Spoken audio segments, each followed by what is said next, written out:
Welcome back. It is the Buckmaster Show as we push toward 12:34 on an afternoon. We hope the rains will not do any more teasing, but actually bring some of the summer thunderstorm season. All right, it's time for our monthly interview segment featuring the Scam Alert, presented by the Better Business Bureau of Southern Arizona. We welcome Suzanne Miller. Suzanne is the very fine Director of Communication and Consumer Affairs at the BBB. Suzanne, how are you? I'm good, Bill. How are you? I'm doing very well. It's always such an honor to have the BBB because I like to call myself Tucson's most trusted source for news and information, and I think the BBB, certainly when the word trust comes in, that sort of jumps out at you. Yes, and yes, you are the most trusted source. Thank you very much. So much to talk about this month, and I'm glad we're going to get a little bit into this ransomware deal, because really it's kind of a frightening story what is happening to some of these big businesses. Yes. Like either pay up or, we've got your information. Basically, they hold you ransom. Let's talk about some educational tips in regards to this kind of ransomware attacks.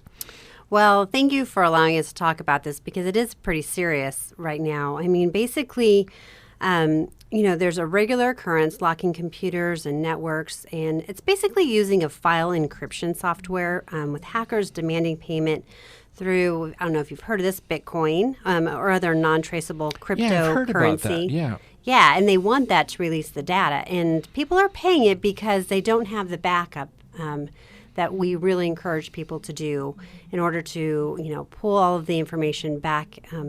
And that's, there are steps that you can take to protect yourself. And I know that ransoms are being paid, so that kind of just feeds the beast, but we want consumers to know how to protect themselves. Could you go over with us, Suzanne, how does this ransomware typically, how does this thing enter into your computer system? A lot of the times it's through a phishing email, and this is where people really need to be careful, both at work and personally. It spreads through the email in the machines like malware on the same network. So we partnered with National Cybersecurity Alliance, and together we have some tips to offer consumers to really protect themselves. And this goes for businesses as well. The biggest thing that we can say is don't click on links. Truly, from unfamiliar sources, even if you think you know the sender, be cautious about clicking on these email links. When in doubt, delete it. Especially wary of messages requiring you to act quickly, asking for personal information, or threatening you in any way. I mean, that's a red flag. That's a sign. Yeah, I think that is certainly at the top of the list. I've heard this about the links, because once you click on a link, it could be very well too late. So you want to be very proactive and being very cautious.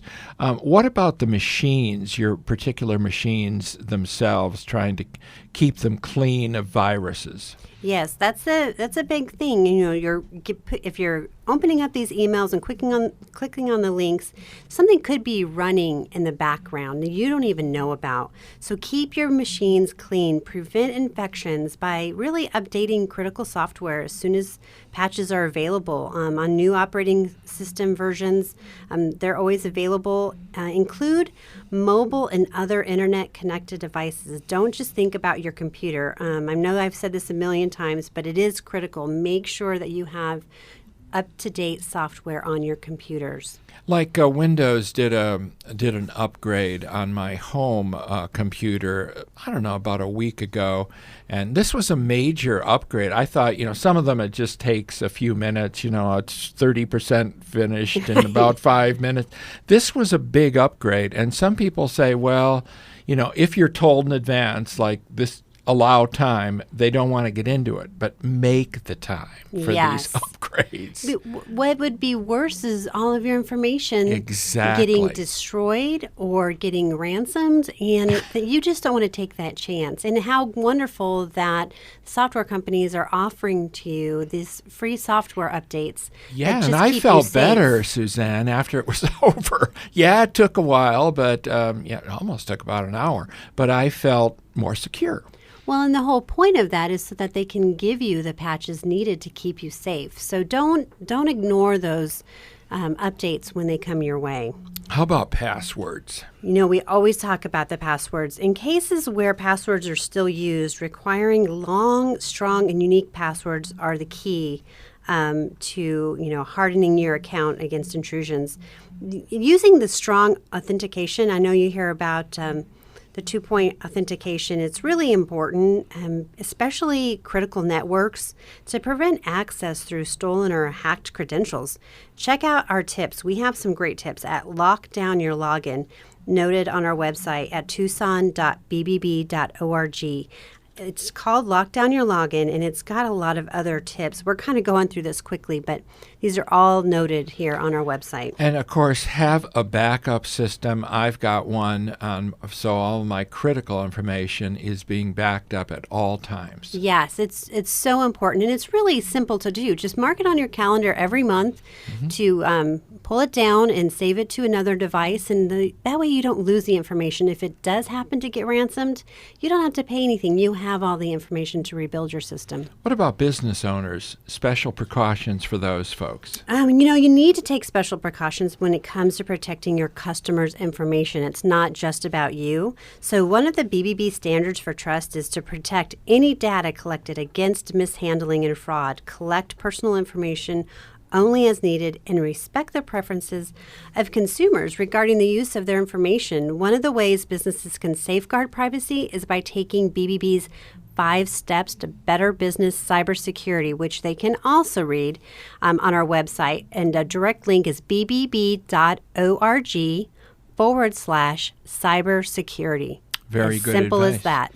What's this about? I hear you've teamed up with the National Association of Ticket Brokers since we have last talked. This is something new. This is a big issue, isn't it? Yes, we are getting a lot of scam alerts. Our BBB scam tracker is a great source for us to track kind of what is going on. And we're getting a lot of reports of, people getting scammed when they're purchasing tickets. So we wanted to go ahead and team up with someone who really knows what they're doing, which is the National Association of Ticket Brokers. And they really, when scammers are looking for victims, they're looking for those consumers who are scouting for discount tickets to a big sporting event or trying to snag tickets to a sold-out concert. Many consumers turn to the secondary ticket resale market, not just to save money, but, this includes ticket exchanges and professional resellers or brokers, so you really have to be careful. Purchasing tickets from the secondary market can be a great deal financially, but unfortunately ticket fraud occurs, and we just want you to be careful. Let's go through some of these real quickly, Suzanne.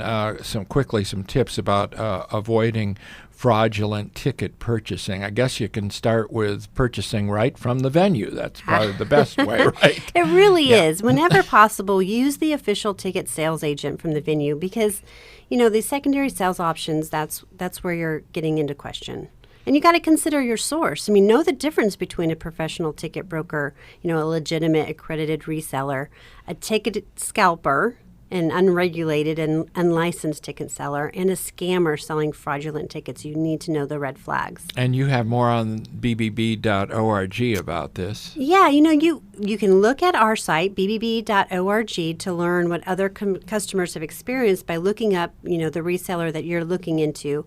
You can also go to verifiedticketsource.com to confirm you are buying from that same organization that we're working with, that we had mentioned earlier, the National Professional Organization, because that they really, they know about the member, the resale company. So they've got all the scoop, and you can check through us, but check through them and make sure that those tickets are real. Yeah, that's the National Association of Ticket Brokers. So there's so much to consider. Know about the refund policy. Be very wary of some of these advertisements. Again, Suzanne, how often do we say, if it looks like it's too good to be true? It is. It probably is. Absolutely. So, and you need to know the refund policy on these tickets too. So just, like we say with anything, even when you sign a contract or whatever, just know your rights, know the refund policy, know how you're protected before you make that final click to purchase. Yeah, because a scammer can, if it is a fake, and we hope that folks don't buy fake tickets, but they go to the site, they give the credit card information, and they're in business, the scammer. Once they've got that, there you go. Yeah, they now have access to your account, and you're getting nothing in return. So I think the message out of our session today on our Scam Alert, please be cautious. A little bit of extra time checking these things out is going to save you a lot of headaches, and who needs a headache right now? Absolutely. And clearly these aren't the only scams. Please follow us on our news and events page at tucson.bbb.org, because we're always posting about scams, and we post regularly on our Facebook page as well. You just can't beat the BBB for consumer information. I'm telling you, we used them recently to check out for our air conditioning and heating that we're going to be investing in. And we went to the BBB site. We checked out the people who we have hired. We're happy. They have a good rating. And so bbb.org, the place to begin. Thank you, Suzanne. Thank you, Bill. Be right back.